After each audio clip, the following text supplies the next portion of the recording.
Hi everyone, it's Cece here, ready to review the upcoming week with you. We've got a lot of exciting things around the corner. It's June, it's hot, that's why I look so sweaty. But June kicks off our suffragette summer, which I'm really excited about. So if you don't know, the 100th anniversary of women's right to vote is coming up in August. The 19th Amendment was ratified on June 4th, and it was officially put into law, causing full suffrage throughout the United States starting on August 26th. So, from June 4th to August 26th, we are celebrating the suffragette summer. We are going to talk a lot about women's history, and the girls are doing a lot of content on women who changed the world, which is really fun and exciting. I'm going to be starting a new program. It's on Thursdays. What did I title it? What did I call it? Let's see. Suffragette Summer Storytime with Cece and a special resident guest.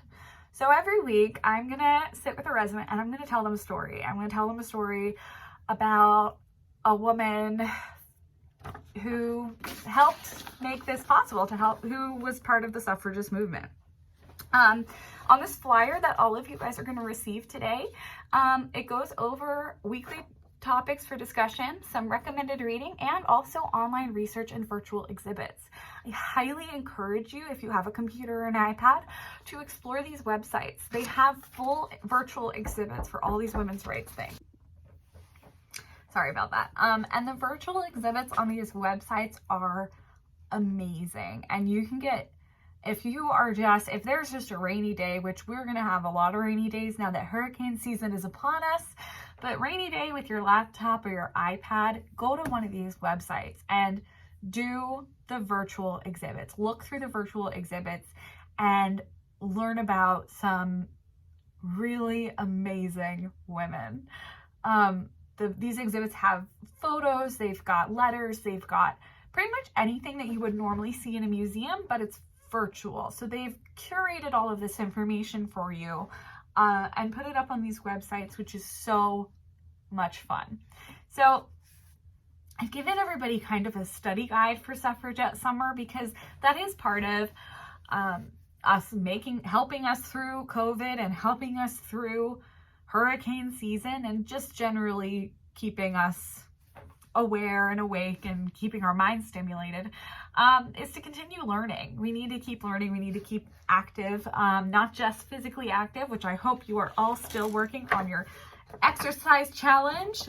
I did not exercise yesterday, but I plan on doing some yoga when I get home today. So I'll keep you guys posted on how I'm doing. So this is just a reminder. Keep doing it. Keep exercising. But on top of that, do some brain exercise. Learn something new. Learn about some great women leaders from history that maybe you didn't hear about in high school. I know I, for one, when I learned about history or just history class or social studies or anything like that, really there were not a lot of women characters in there, which is not a good reflection. It's not a realistic reflection of what really happened. We have to tell everybody's stories to get a real picture of what happened in history. Now, with that being said, with these weekly topics for discussion, which is essentially a study guide for you to study along with us as we kind of go through these and talk about it, and they're really just a suggestion to keep people busy, but I find it fascinating and I hope you do too. But with that said, not every woman you learn about you're gonna like, and that's okay. This is not a hero report. This is women's history and it's real. So sometimes there's characters that you don't like. I don't expect everybody to agree with everything that happened as part of the suffragist movement, but it is part of our history, so I feel it's important to learn. And the person I'm implying to, mainly for that comment I just said, is on the second week of June 8th through 13th, we're going to be discussing women who ran for president before they could vote, which, did you know, there were 2 American women who ran for president before women even had the right to vote, which is fascinating to me that they would think in those terms. One of them was definitely a con woman and a narcissist, also a spiritualist, and she stole people's money. So that's what I mean. Not everybody in these stories is going to be a hero, but it is going to be interesting, and it is part of our history. And we're a part of history right now because we're coming up on a centennial. None of us are going to be here for the bicentennial. We're not going to be here. So we're going to do this right, and we're going to celebrate. We're going to go all out. We're going to learn about the suffragette movement. We're going to learn about, so every topic of discussion here on this list it's starting at the beginning of the timeline of the suffragist movement. So we're going to talk about it. We're going to learn about it. And hopefully we can start opening up some spaces so we can have group discussions on these things, because I find them really exciting. For now, I'll do a discussion with one of you every week. So be looking for that call, or maybe I'll stop you in the hallway and say, hey, you want to be a guest on my next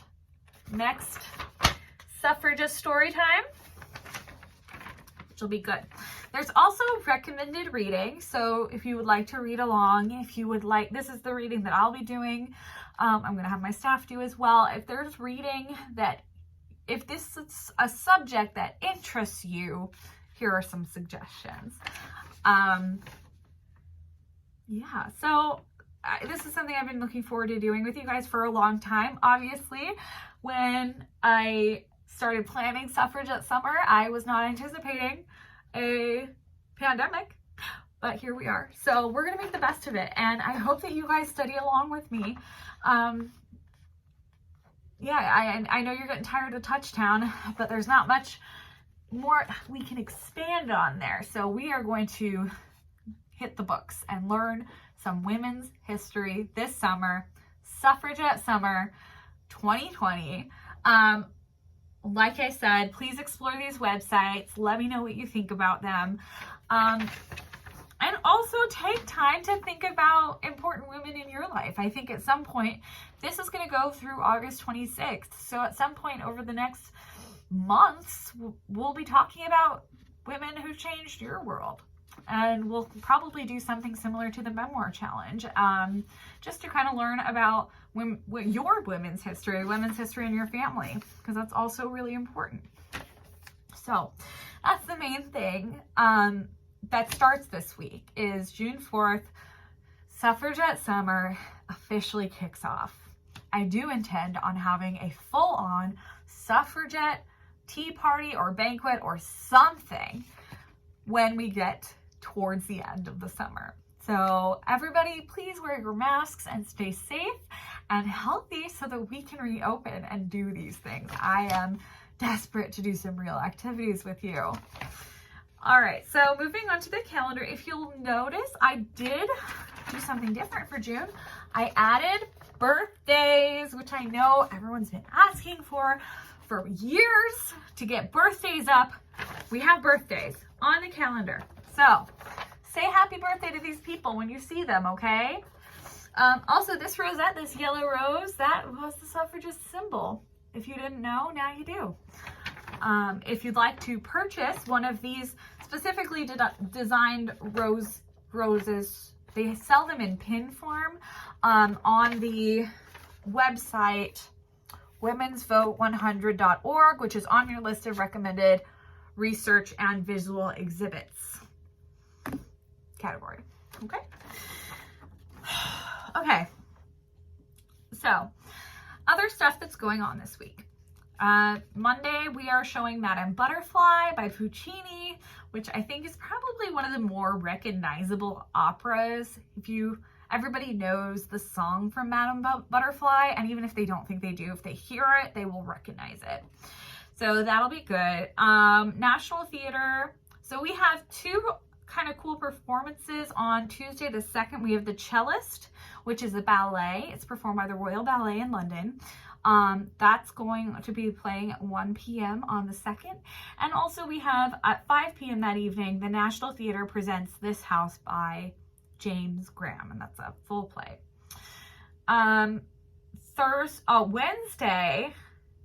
Wednesday, June 3rd, is my favorite thing. You ready?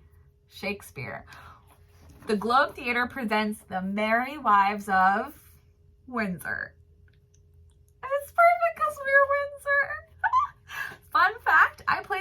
Very Wives of Windsor back when I was 15. So yeah, when you watch the play, picture a little Cecilia trying her best to play the lead role. I actually did a pretty good job, not gonna lie. Moving forward, obviously we have our London Symphony Orchestra. I'm not moving that. Everybody loves it.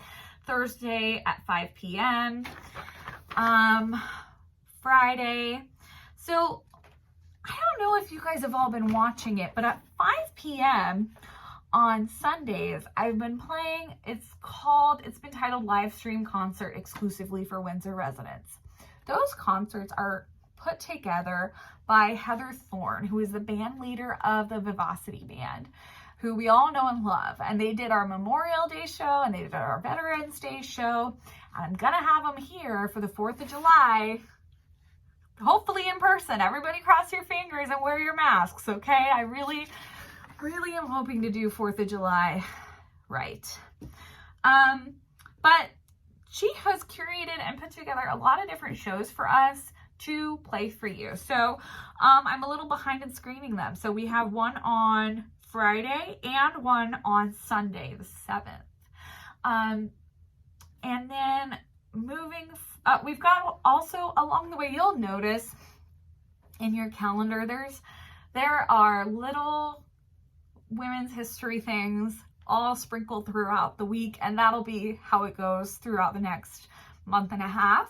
I'm not gonna exclusively do women's history content, but I will put in some little stories and documentaries along the way. Also, okay, last thing, and this is actually about, so I'm filming this on Saturday, but this is going to show on Sunday. And directly after my show on Sunday, it says on the calendar that there will be a live stream concert for Windsor residents, which I just talked about. However, I am not going to show the live stream Windsor residents concert because Hairspray is available. Hairspray, the live musical. I know that you guys have been missing those live musicals by Andrew Lloyd Webber. He took a week off. This one, I don't think it's written by Andrew Lloyd Webber, but it is sponsored by the same group that started showing musicals for free. So Hairspray will be playing tonight. Right? What time did I put that at? You know what? I'm going to go ahead. Here's what I'm going to do. I'm going to play the Windsor concert and then I'll play Hairspray. There's plenty of hours in the evening to do 2 shows. It'll be a good night. All right, so that pretty much concludes what's happening this week. We also have the updated puzzle challenge. I talked about this a little bit in my puzzle video yesterday, but that did go up late, so I don't blame you if you didn't see it. The really cool thing I think about this puzzle is that this crossword puzzle is very recent. It's from the Sunday New York Times on May 24th. And it's a mystery. It's essentially a whodunit mystery. And if you see the grid itself, it's set up like the game of Clue. This is the parlor. These are the different rooms. And you have to find out who did what. So enjoy your puzzling. Enjoy your reading, your research. A lot of the stuff that I will be researching is available free online. If it's something you have to purchase, I did specify that in the Women's Vote Centennial flyer. Yeah, so thank you guys so much. I hope you enjoy all of this great stuff we have for you this week. I hope you have a good week. And I hope that all of our tests come back negative on Monday. Talk to you later. Bye.